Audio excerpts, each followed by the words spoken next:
30 entries, 7 levels. This is an iceberg made up of the wildest, most disturbing and unsettling stories related to Squid Game.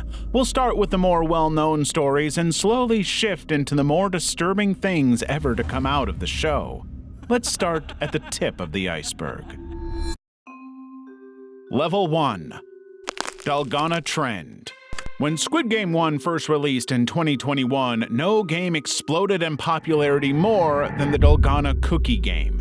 Seemingly overnight, the trend took off on TikTok and Instagram as millions of people rushed to share videos of their attempts to make and carve Dalgona cookies and prove they could survive the games, or more likely that they would not.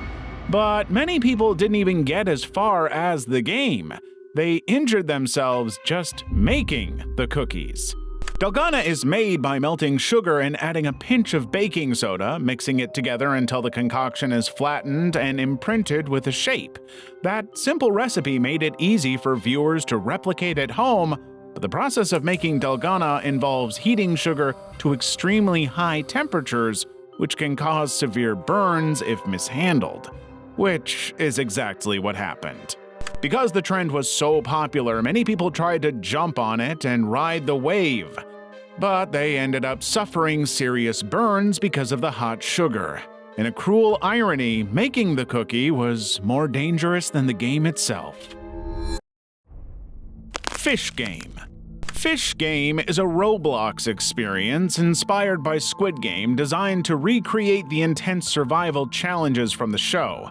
Of course, the best and most popular recreation was the iconic red light green light game from the first episode. As soon as the game was released, Fish Game became one of the most played Roblox experiences, with thousands of players all competing to try and make it through the games without dying. But parents were not happy with it.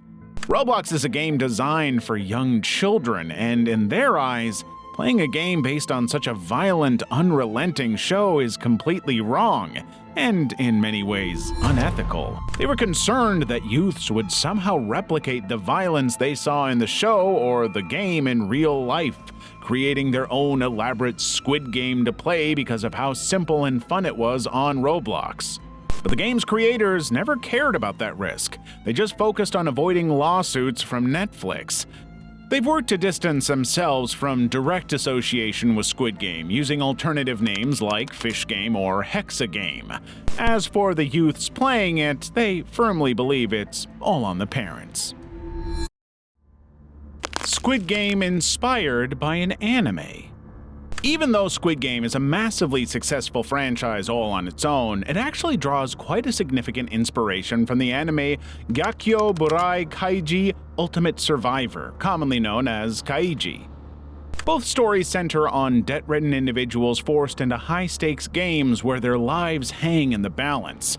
In many ways, they're actually exactly the same story. At their core, both stories explore themes of desperation, greed, and exploitation in modern society. Both Kaiji and Squid Game's protagonist, Gi-hun, are down-on-their-luck gamblers trapped in a brutal, unrelenting cycle of poverty and debt. Through sheer luck, they're lured into deadly games by the promise of financial salvation, a reflection of the extreme measures some are willing to take when pushed to the brink by an unforgiving capitalist system. Of course, the games they end up playing are not simple. They're actually metaphors for the brutality of modern society. In both works, childhood games are twisted into terrifying life-or-death scenarios, contrasting the innocence of youth with the harsh and sometimes fatal realities of adulthood. The whole time, they're being watched by wealthy spectators betting on the contestants' lives.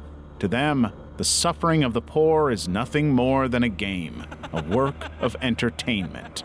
Of course, Squid Game reimagines the elements in a more globally resonant way than Kaiji did.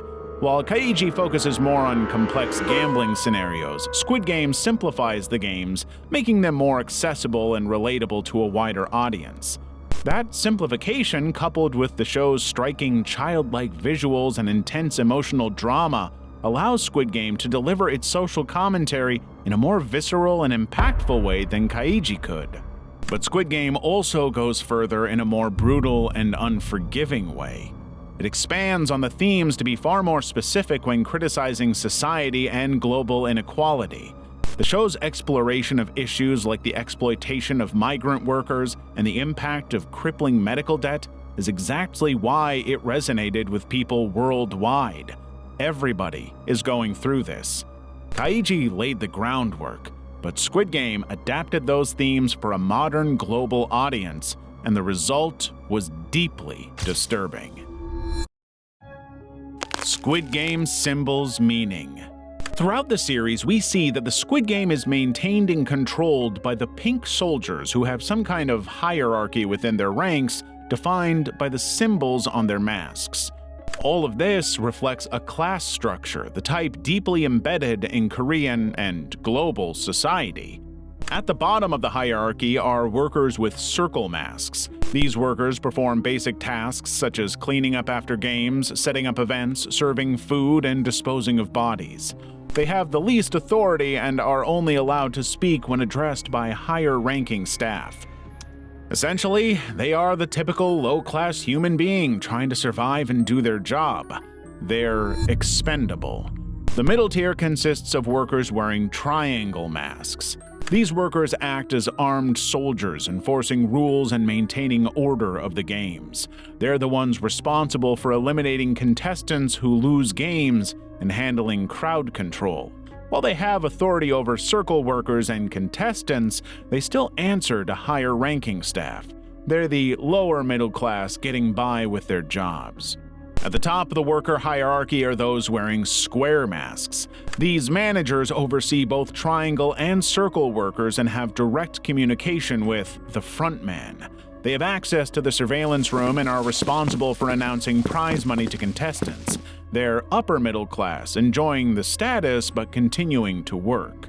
But of course, the hierarchy extends beyond the workers, with the frontman wearing a unique geometric mask and overseeing the entire operation. VIPs who observe the games wear elaborate gold animal-shaped masks. With their unique, elegantly crafted masks, they reflect the upper class who have the luxury of not working. This whole hierarchical system not only organizes the workers, it also reflects the core themes of the show. It's a corrupt, unfair system which rewards those at the top who contribute nothing to the system as a whole. Not only does it reflect the way the world works, it makes it feel completely inevitable and hopeless. Level 2. The frontman sabotaged their team. In the 5th episode of Squid Game 2, the frontman, disguised as player 001, joins Gi-hun and the team for the six-legged pentathlon. But if you go back and watch the scene closely, you can see that when it comes to his turn to play the game, the frontman is actively sabotaging his own team. Back in Season 1, it was pretty clearly established throughout that the frontman is left-handed, most notably in the scene where he shoots his brother Jun-ho. But when it finally comes time for him to complete the spinning top portion of the six-legged pentathlon, he deliberately uses his right non-dominant hand and fails repeatedly. Every single time the frontman struggles with the spinning top challenge, but when he throws with his left hand, he gets it on the first try. Yet, he makes multiple failed attempts throwing the top in various directions and forcing the team to waste precious time retrieving it. This strategy eats up most of the remaining time allotted for the challenge, and nobody seems to notice. Of course, they have no idea of who he truly is, but his actions put so much pressure on the team that they only managed to cross the finish line with seconds to spare. We don't really know exactly why he does this. We know that in all likelihood, if they lost, the frontman would not be killed, so he has no fear of the games. But it doesn't make sense for the frontman to be trying to kill his team. His whole motive to be in the games is to psychologically break Gi-hun and show him that humanity is doomed. So if the team dies, the frontman doesn't get the satisfaction of proving he was right. We don't know why the frontman sabotages the team, but it's pretty undeniable that he wants them to sweat as death comes dangerously close. Ali's fingers. Back in Squid Game 1, beloved character Ali Abdul is missing a few fingers from a workplace accident, but this is a lot more than just a unique character trait. Ali's missing fingers are actually a pretty powerful symbol of not only his backstory, but the harsh realities of exploitation and inequality faced by migrant workers all over South Korea. Ali is a Pakistani immigrant, a kind-hearted and noble man who finds himself participating in the deadly games due to financial desperation. It's established that Ali lost his fingers due to a factory accident, highlighting the dangerous working conditions and lack of safety measures that foreign laborers face. Many of these workers are not given the kind of treatment or respect that natives get, just like Ali. But these missing fingers also reflect his vulnerability and goodness. In a society and a game that values physical strength and dexterity, Ali's injury marks him as an outsider and potentially less capable despite his really impressive strength and determination. Throughout the series, that trusting nature is exploited by others, including Sang-woo, who ultimately betrays him in the devastating marble game. Ali's fingers are a symbol of racism and discrimination in South Korea and all over the world toward immigrant workers, who are lured in and taken advantage of by the very people they trust, only to lose their humanity. Squid Game doll in real life. Of all the games and characters in Squid Game, the 10-foot-tall animatronic figure named Young-hee is by far the most iconic and recognizable. But in the Philippines, she's no longer restricted to marketing or the show itself. She's a physical presence designed to scare the citizens straight. The Philippine officials decided to install a replica of the Squid Game doll outside the Robinson's Galleria Mall in Quezon City, Manila. The area is pretty notorious for accidents and danger thanks to tourists and locals jaywalking on a regular basis. That's where Young-hee comes in. She's positioned near a crosswalk programmed to monitor pedestrian behavior. Whenever the traffic light is red, the doll's eyes light up and her head turns to face any jaywalkers. Those who have seen the show know not to take the risk. The consequences could be serious. But those who haven't, well, it doesn't really end all that well for them. But instead of being killed, they get arrested or fined. The figure has become so popular that visitors come from all over just to recreate the red light, green light game, take some selfies with the doll, and see if they can survive crossing the road. One player is a VIP. The concept of Squid Game sees a lot of financially strapped people playing the game to pay off their debts, but not all of the players are equal. In both Season 1 and Season 2, we've seen people at the highest internal echelons of the game taking part for their own personal motives. And now, one theory suggests that a player within Season 2 is not a player at all, but a VIP. Player 100, Im Jong-dae, is without a doubt one of the most hated characters from Season 2. His arrogance, obsession with money, and his short temper have made him extremely easy to hate, but all of these traits were also seen in Season 1 with the VIPs. In fact, throughout the competition, Im Jong-dae has consistently pushed for the games to continue even though he knows and has seen the dangers that are lurking around the corner. That's a mindset that the VIPs also hold. The games have to go on, or there's no fun to be had. But some people believe that his willingness to play on and his reckless confidence might suggest that he has some inside knowledge of the games, or even some form of protection from those in charge, not unlike the frontman. Obviously, many people will discount the theory instantly due to the fact that the VIPs were clearly American, and Player 100 is not. But just look at his debt. Player 100 owes 10 billion won. That's about $7 million, an amount way more than the debts of any other contestant. That massive amount of money suggests a lifestyle and financial quality of life more in line with the wealthy VIPs than an ordinary participant. The theory suggests that he could have lost a substantial amount of money betting on the previous games, forcing him to enter the competition to recover his losses. After all, we know that the VIPs simply enjoy seeing humans suffer, so it wouldn't be too much of a stretch to assume that they would feel the same about their fellow VIPs. However, they agree with me that the best way to minimize our own suffering is to hit that subscribe button. Thanks. Foreshadowing on the walls. Squid Game's visuals are by far one of the most popular and celebrated aspects of the entire show, but there's a hidden detail that many people missed the first time around. Hidden in the background of the show, the deadly games are foreshadowed. At first, the drawings on the wall of the dormitory are impossible to make out due to the crowded bunk beds, but as players are eliminated and beds are removed, the murals become more visible. In Season 1, we see the stick figure cartoons depicting all 6 games the contestants will face: red light, green light, Dalgona, tug of war, marbles, the glass stepping stones, and the Squid Game. They were there from the very beginning. We just didn't notice until the end of the show. But Season 2 continues this trend. We've already seen the first 3 games: red light, green light, the 6-legged pentathlon, and mingle. The drawings suggest some more to come. 2 have been identified, one depicting players hanging from the ceiling suggesting a monkey bars challenge, and another with a checkered pattern. That seems to suggest a human chess game, which would be totally in line with themes of the show.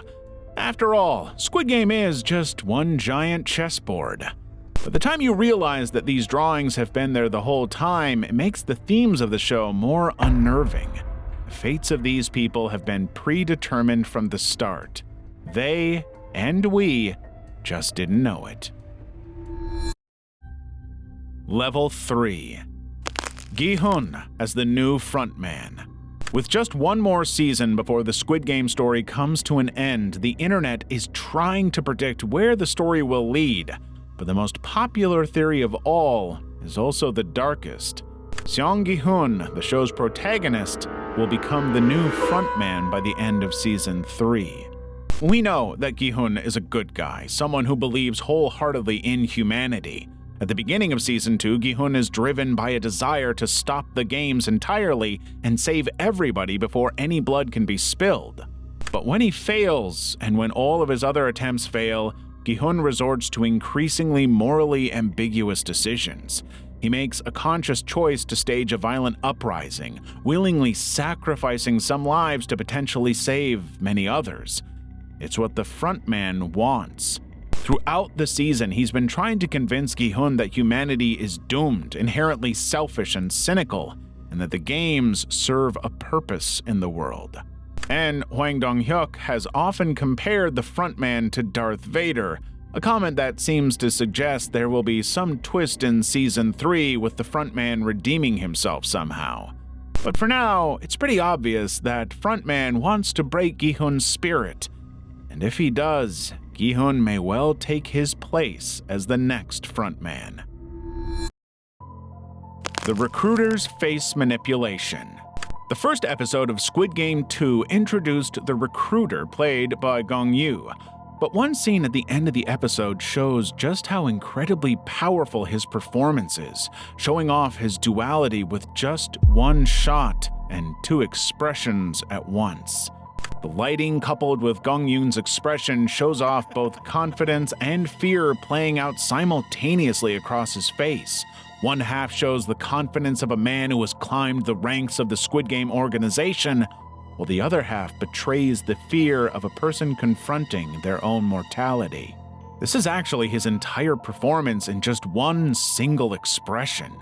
Throughout Episode 1, the recruiter never once wavers in his confidence. He's extremely assured in outmaneuvering the loan sharks, forcing them to play a twisted version of rock, paper, scissors with sheer glee. And when he comes to play Russian roulette with Gi-hun, he never for a second doubts his choices, even when he's about to die. But under it all, he's driven by something strange. His obsessive behavior, buying bread and lottery tickets to torment homeless people in the park, and aggressive resentment of the poor suggests some kind of fear within him. He's so scared of losing control that he only does it in front of the people with absolutely no power or status. That's even more clear when he reveals that he killed his own father during the games, proving that he takes out his rage only on those who mean nothing to him, and is probably terrified of doing anything else. Alternate ending. The ending of Squid Game 1 proved to be more controversial than anybody could have expected. Gi-hun's decision not to get on the plane led to huge amounts of online discourse about his character, moral compass, and parenting. But what would have happened if he did get on the plane? In this alternate ending, Gi-hun would have boarded the plane to Los Angeles, choosing to reunite with his daughter and start a whole new life. There's no denying that it would have been a more definitive and optimistic conclusion to Gi-hun's story, offering him a chance at a fresh start away from the trauma of the games. But would it really? Gi-hun would have been willing to rebuild a relationship with his family, specifically his daughter, after repeatedly letting her down. And it would have been him agreeing to the frontman's suggestion that boarding the plane was for his own good, potentially allowing him to escape their influence. But he still would have been tracked by the frontman, and he still would have been traumatized by the whole experience. Ultimately, none of it would have aligned with the show's themes, and it would be a total betrayal of Gi-hun's character development. Throughout the series, Gi-hun is portrayed as someone with strong principles and a sense of justice. He believes in humanity to the point that he wants to save them. By choosing to leave on the plane, he would have turned his back on the ongoing exploitation of desperate individuals by the game organizers. He'd be as complicit in their suffering as anyone else.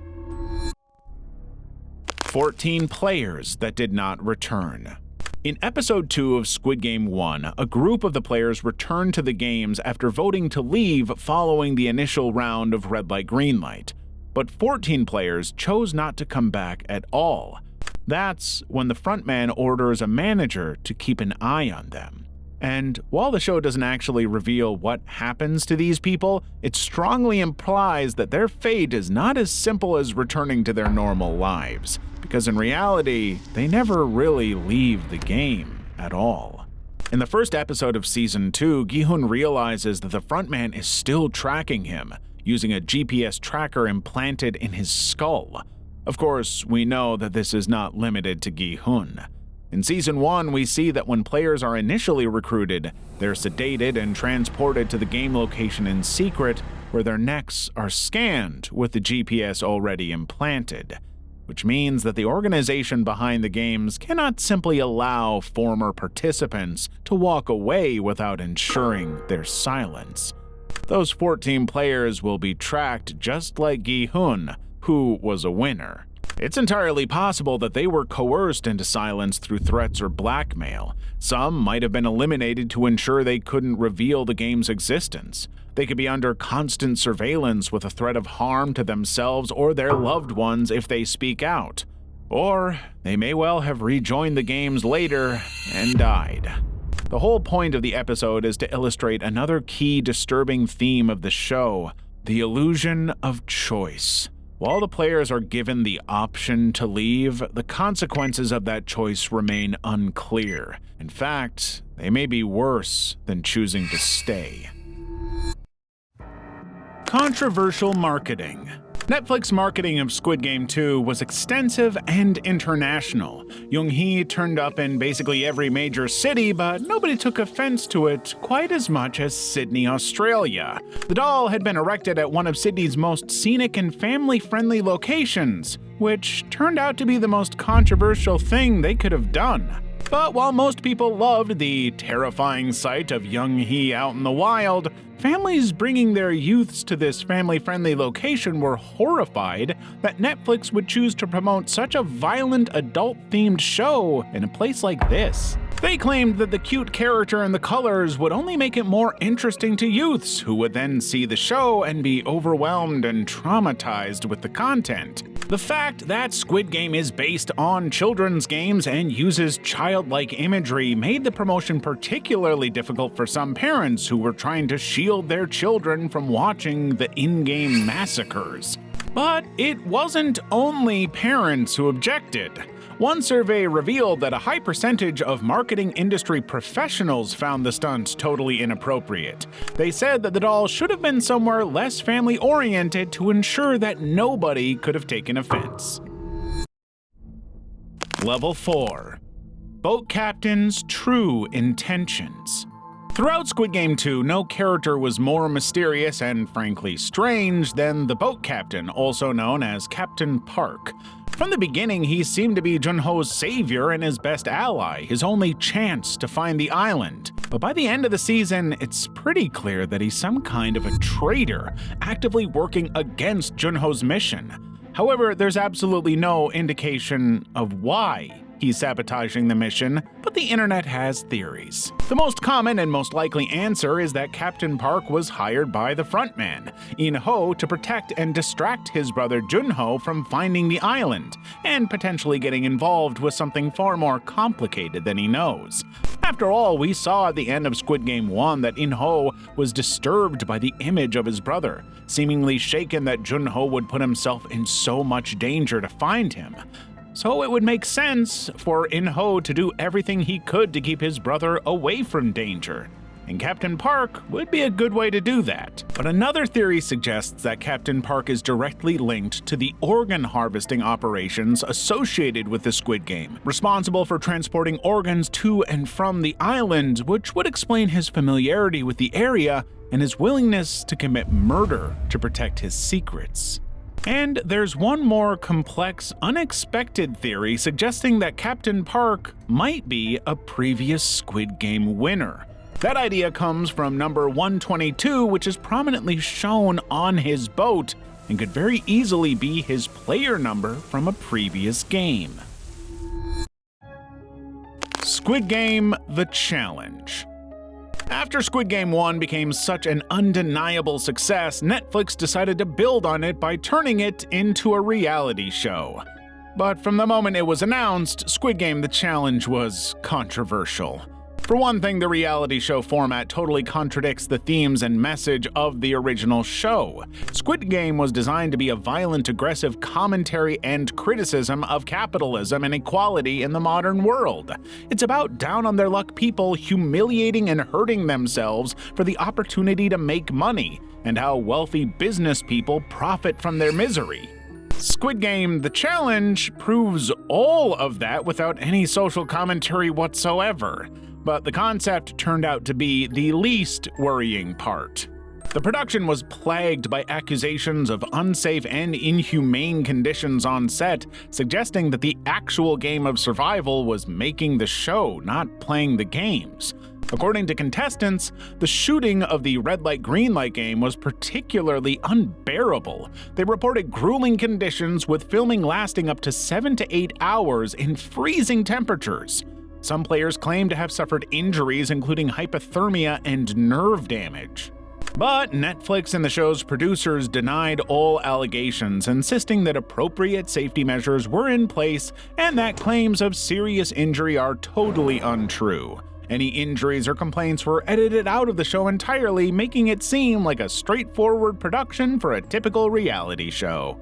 And just to hammer home the irony even more, some contestants have also accused the production of favoring certain players, particularly those with strong online presences, hoping to take advantage of their fan base to gain more attention to the show. So, the show based on a scripted series about inequality and exploitation of desperate people became a reality show that pretty much represents the same stuff, with no irony. Of course, none of this made any difference. Even though the show was full of controversy, it got enough views to convince Netflix to make a second season, proving that the VIPs always win. The psychology of Squid Game. While most people think of Squid Game as a physical challenge, it's actually way more of a psychological one. While some of the games are more strength or luck-oriented, the winner of the Squid Game will be the person who can outsmart and manipulate everyone else to get ahead, just like an unfair capitalist society. But the games illustrate two key psychological principles above all others: the Yerkes-Dodson law and de-individuation. The Yerkes-Dodson law suggests that performance increases with stress up to a certain point, but after that point, performance deteriorates. Think about this. At first, in games like Red Light Green Light or the Six-Legged Pentathlon in Season 2, some participants perform well under the pressure of the games, showing off improved focus and decision-making in the heat of the moment. That leads to more people succeeding. But as the stakes rise, as more and more people die and the stress intensifies throughout the game, a lot of participants experience a decline in performance, making poor decisions and struggling to complete the tasks effectively. You can see that in the Mingle game of Squid Game 2, when Min-soo makes his poor impulsive decision to betray Se-mi in the hopes of survival. That's the psychological stress of the game pushing contestants beyond their optimal stress levels, resulting in breakdowns, impulsive actions, and compromised decision-making. And, of course, death. As for de-individuation, that's the loss of self-awareness and individual identity in group settings.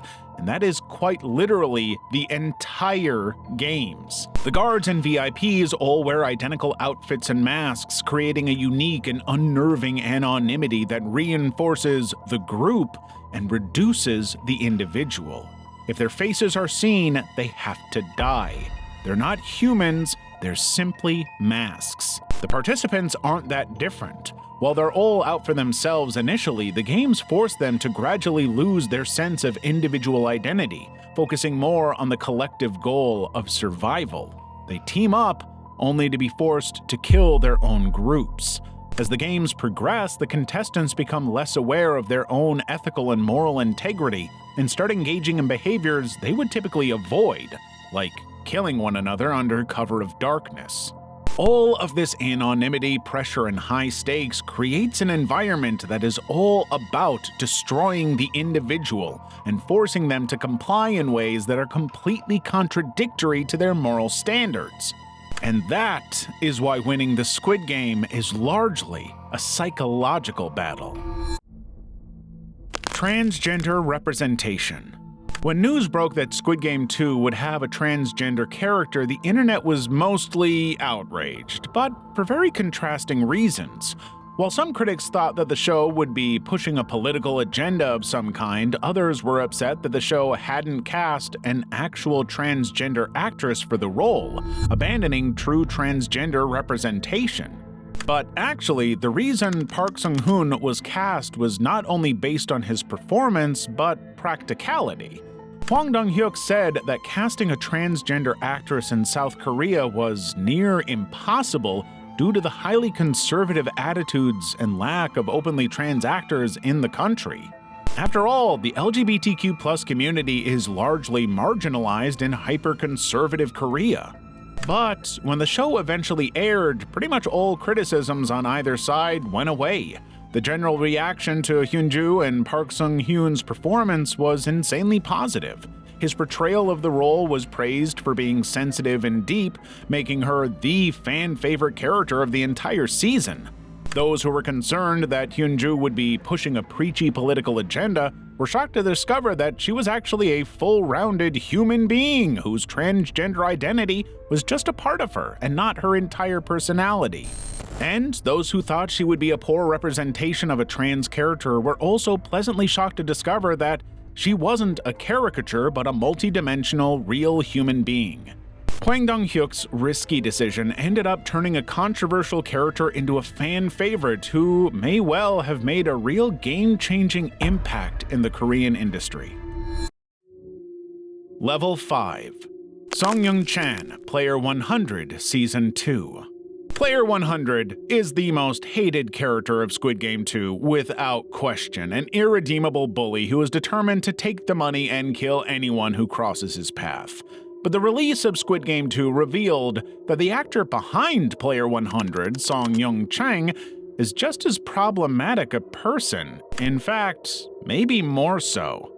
In September 2000, Young-chang, who was 42 at the time, was arrested for paying a 16-year-old girl $150 for contact on 2 separate occasions.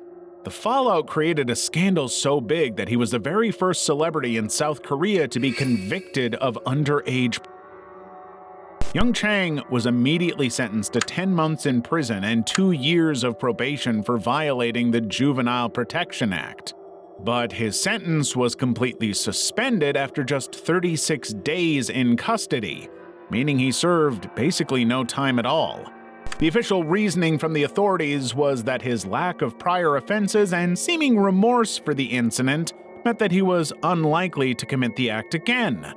But the retaliation to his career was fast.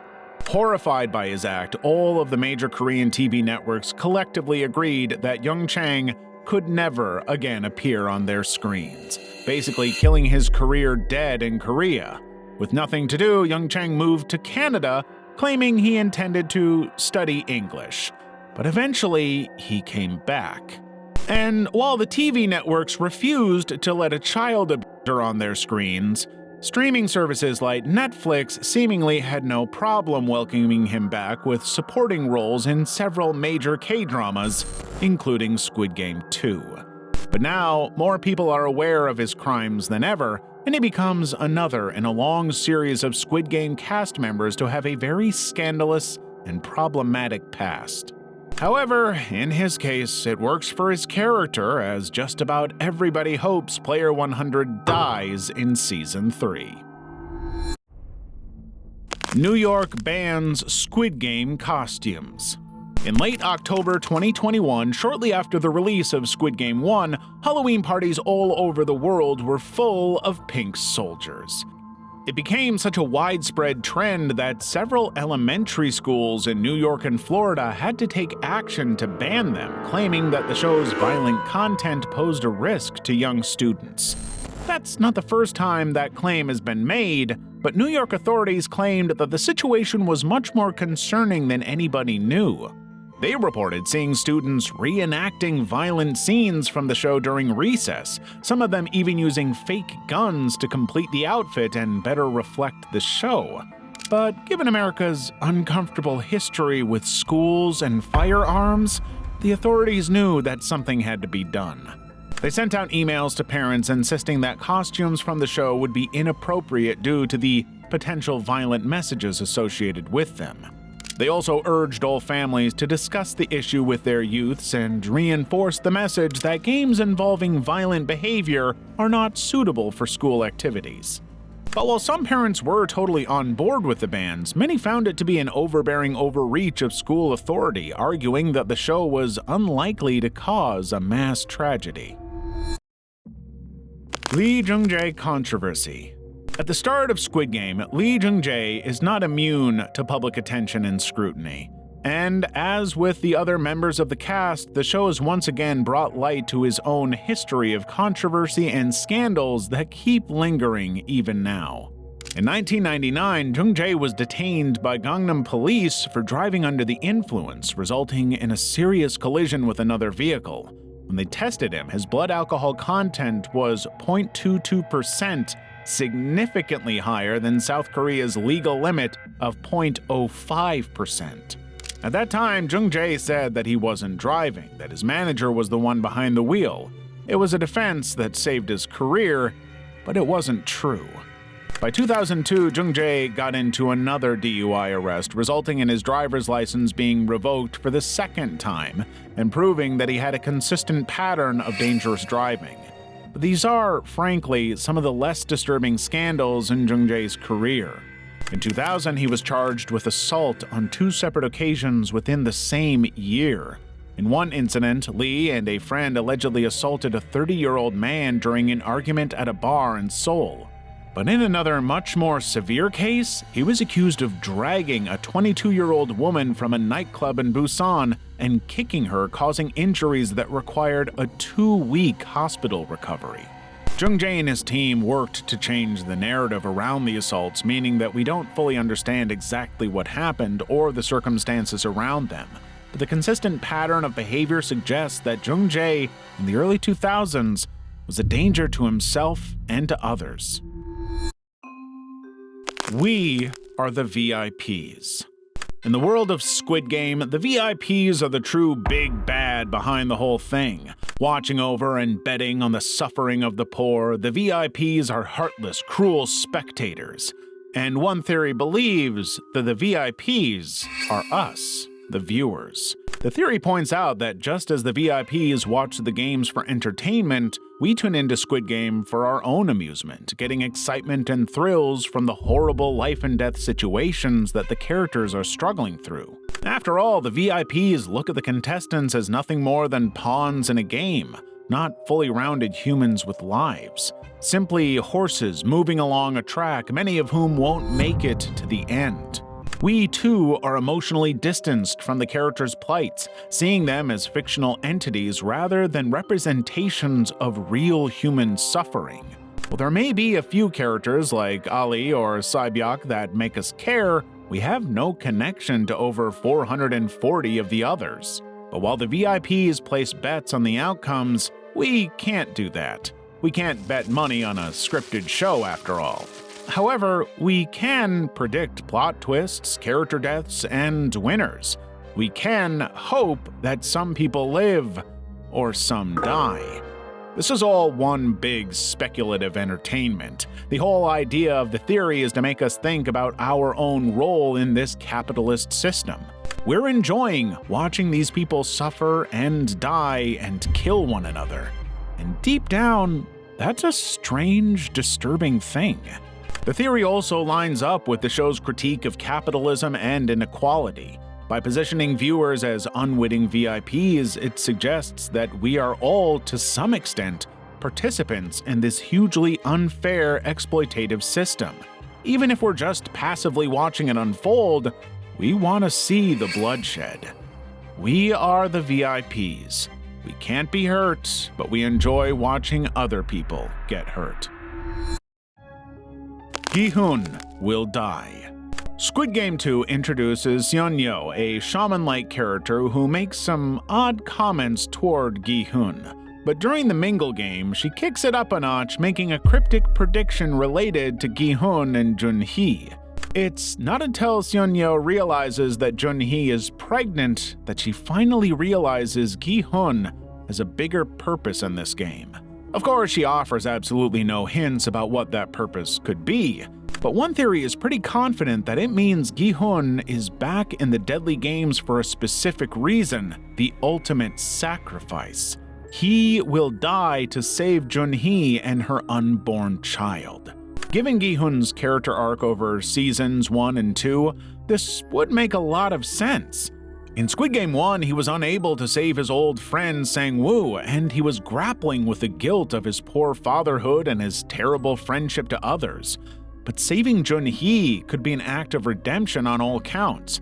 He would save a child and save a friend. Gi-hun's death to save Jun-hee and her child would complete his arc from selfish gambler to selfless hero, so it would make sense for the games to eventually lead to a situation where Gi-hun must choose between his own survival and saving Jun-hee, if he can survive that long. Park Sun-hoon, Player 120 Season 2, Instagram Story. On December 30th, 2024, just 4 days after Squid Game 2 launched on Netflix, Park Sun-hoon was receiving overwhelmingly positive reviews for his role as the transgender player Hyunju. But in a moment of error, he accidentally posted the cover of a Japanese adult video parody to his Instagram story.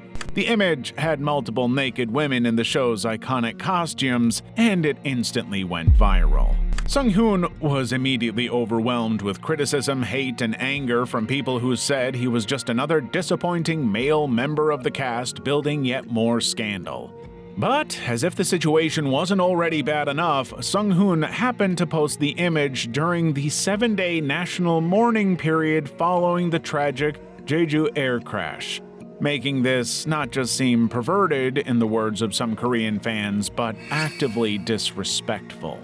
He deleted the post almost as soon as he put it up, but he just wasn't fast enough. The backlash from his followers was fast and intense, forcing his agency to release a statement. They claimed he had received the image via direct message and accidentally posted it by mistakenly pressing the wrong button. But many on social media did not believe it, and they were outraged that he would post such offensive content so publicly. The backlash didn't go away, with even Hwang Dong-hyuk admitting that he was disappointed that Sung-hyun would ruin the reputation of the show and all their work by sharing the cover. Eventually, on January 8, 2025, Sung-hyun had no choice but to hold a press conference, emotionally apologizing for his actions. He told the press that he had been rushing to an appointment when he received the image. He was apparently so upset about it that he tried to send it via direct message to discuss its problematic nature with a team member, but it seems that the press conference did not resolve the issue. As with many other members of the cast, Sung-hyun's scandal immediately affected his career. By January 11th, he had been forced to drop out of an upcoming K-drama, leaving his career in an uncertain position.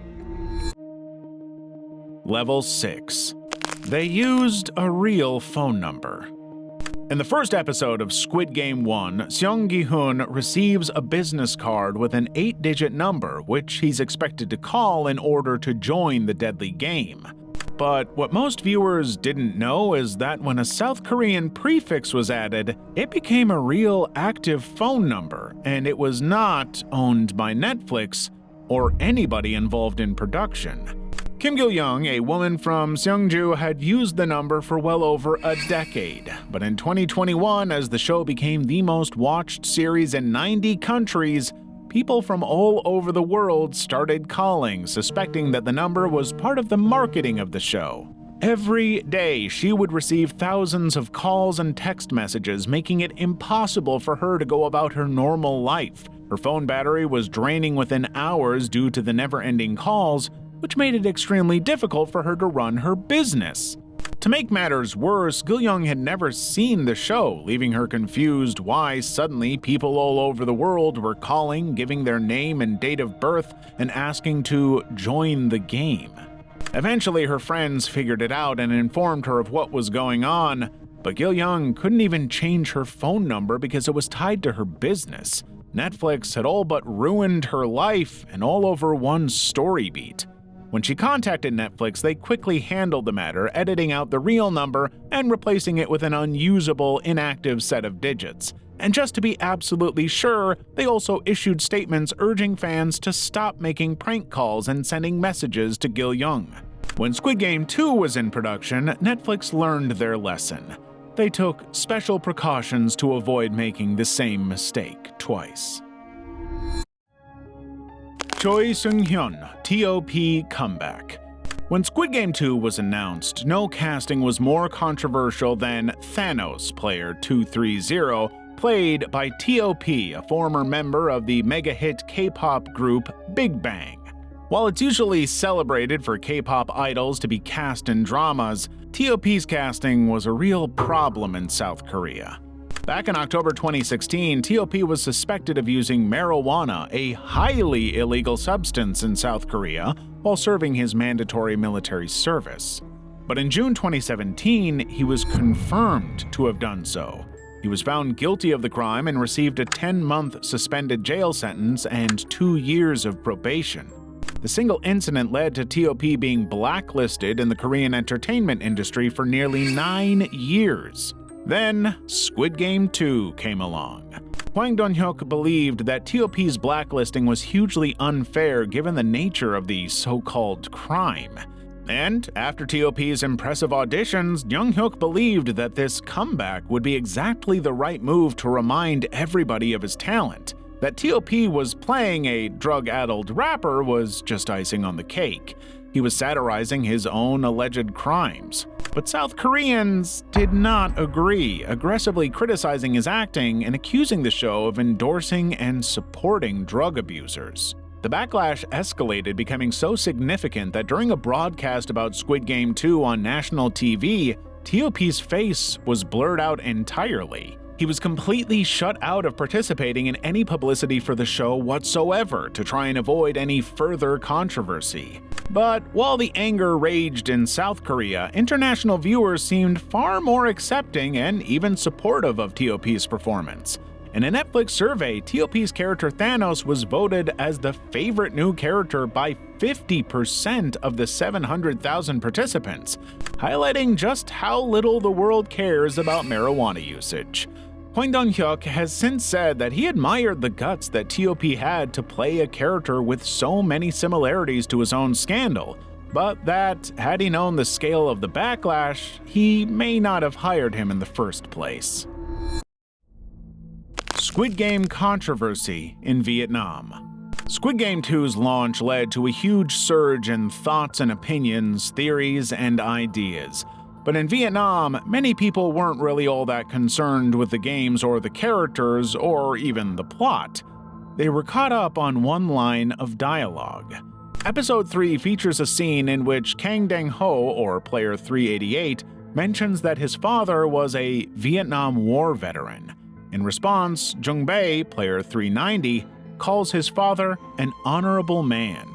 For many around the world, the line doesn't really hold any significant meaning beyond developing the relationship between the two marine-loving characters.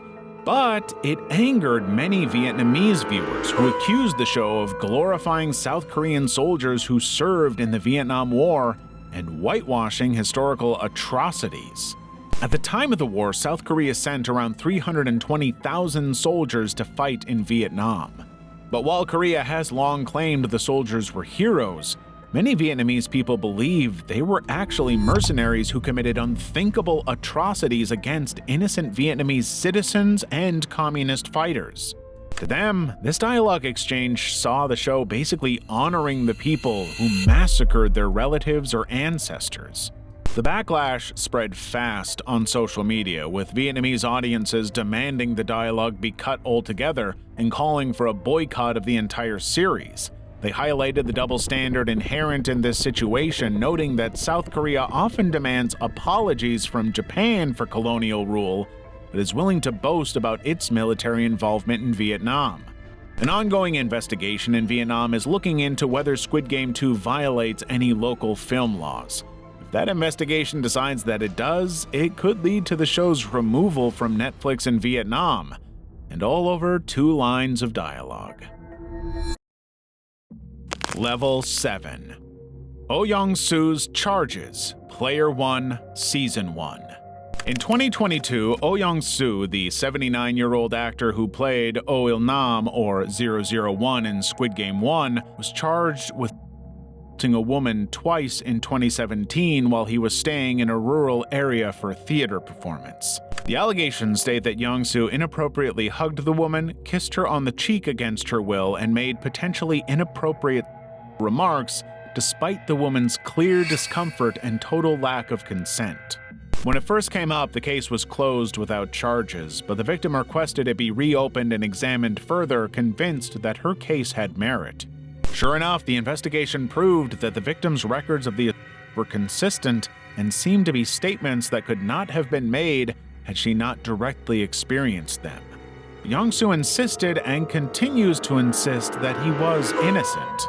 On March 15, 2024, Young-soo was found guilty of misconduct.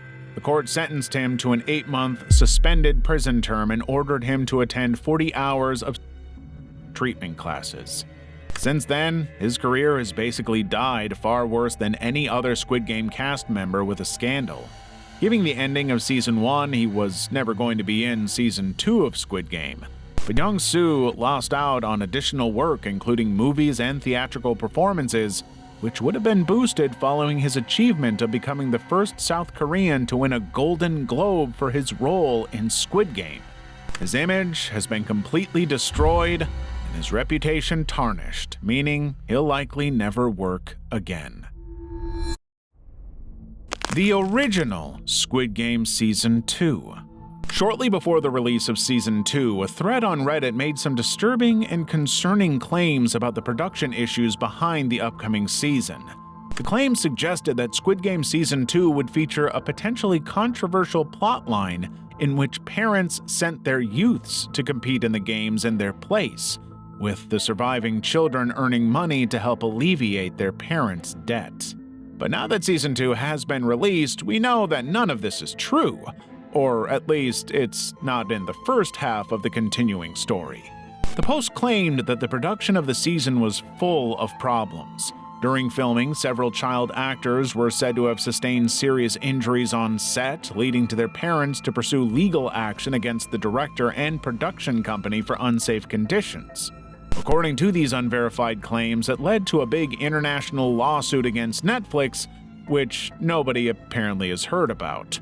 The original poster claimed that this was the reason for the massive delay of Season 2, that Netflix representatives were said to have been dispatched to oversee production and eventually demanded an entire rewrite and reshooting of the season as a whole to erase this controversial subplot.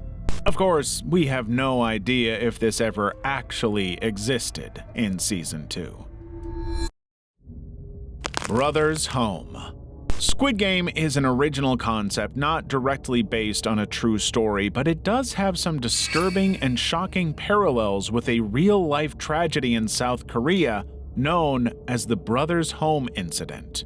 Back in the 1970s and 80s, some of society's most vulnerable individuals, largely homeless, orphans, or those with disabilities, were forcibly picked up off the street and detained in what was known as the Brothers Home, a welfare center. Or so they claimed. In fact, this was a concentration camp that operated in Busan, simply disguising itself as a welfare center. The new inmates were forced into unthinkably brutal conditions, forced labor and violence, in a military-style hierarchy that gave some inmates more authority over others, not unlike the Squid Game hierarchy. And in a most Squid Game-like twist, none of them had any names. They were all simply referred to by their numbers, forced to wear blue tracksuits and play disturbing games. The whole thing was one big operation to exploit the innocent captives who were desperate for money, a home, or even just a little bit of mercy. Exactly like the circumstances that drives the characters to join the Squid Game in the first place. And as for the reasons they did this, the people behind the camp wanted to clean the streets and rid the world of poor and homeless people. Very much in line with the themes of the show. Hwang Dong-hyuk has never explicitly said that Squid Game was inspired by the Brothers Home, but he has said that the show is based as a reaction to inequality and the capitalist structure of our society, which is exactly the reason the Brothers Home was founded in the first place.